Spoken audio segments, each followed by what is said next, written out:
एक महिला भक्त वृंदावन से बिहारी जी लेकर अपने घर आई और तभी बाहर से गोलू घर के अंदर आया और माँ से पूछता है कि माँ, यह कौन है?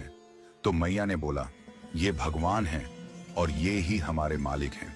अब तो घर में जब भी कोई नई चीज बनती तो सबसे पहले बिहारी जी को भोग लगता। पहले यह सब चीजें गोलू को सबसे पहले मिलती थीं। इससे गोलू बहुत चिढ़ने लगा और मन ही मन ठाकुर जी को कोसने लगा। एक दिन गोलू की माँ काम पर जाते समय बोली, गोलू, यमुना जी से मटके में जल भर कर लाना। जब गोलू पानी भरने के लिए जाने लगा तो जाते जाते बिहारी जी को कहने लगा, खाने के लिए तो सबसे पहले तैयार रहते हो, लेकिन काम तो मुझे ही करना पड़ता है। अगर यहाँ रहना है तो काम करो। कहकर गोलू यमुना जी से जल भरने के लिए चल पड़ा। गोलू जब यमुना जी में जल भरने लगा तो उसने देखा कि यमुना जी के अंदर बिहारी जी विराजमान हैं और कह रहे हैं, ला गोलू, घड़ा हम भर देते हैं।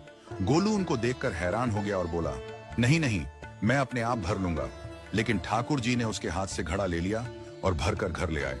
गोलू घर आकर डर रहा था कि अगर माँ को पता लगा कि मैंने ठाकुर जी से काम करवाया है तो आज मेरी पक्की पिटाई होगी।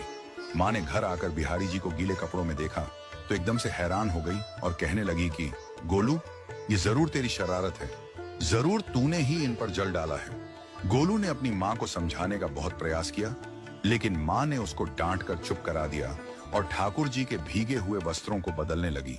अगले दिन जब माँ ने गोलू को अनाज पिसवाने का काम दिया तो बिहारी जी फिर अनाज का कनस्तर ले आए और माँ को ठाकुर जी के वस्त्रों के ऊपर सूखा आटा पड़ा मिला।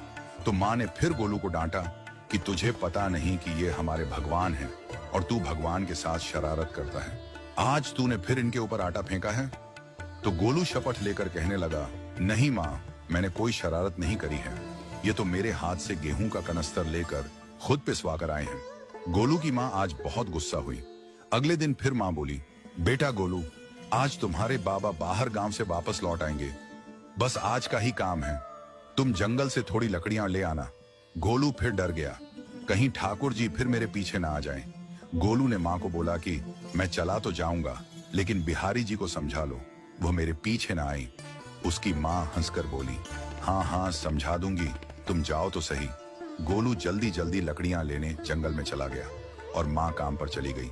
लेकिन उस दिन माँ काम से जल्दी वापस आ गई और देखा बिहारी जी अपनी चौकी पर विराजमान नहीं है। वह तो एकदम से घबरा गई कि कहीं गोलू की शरारत तो नहीं। वह भागी भागी जंगल की तरफ गई।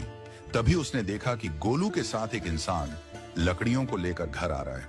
गोलू की माँ यह देखकर हैरान हो गई कि यह तो बिहारी जी हैं। ये क्या हमारे भगवान हमारा काम कर रहे हैं? इसका अर्थ गोलू ठीक कह रहा था।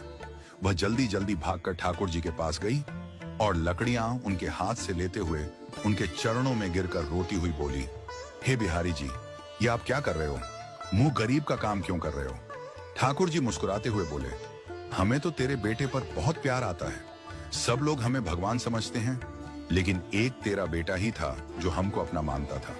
अपना मानकर वो हमें डांट भी देता था, हमारे साथ गुस्सा भी करता था, और जो हमें एक बार अपना मान लेता है तो हम उसके मान के लिए उसके ही हो जाते हैं।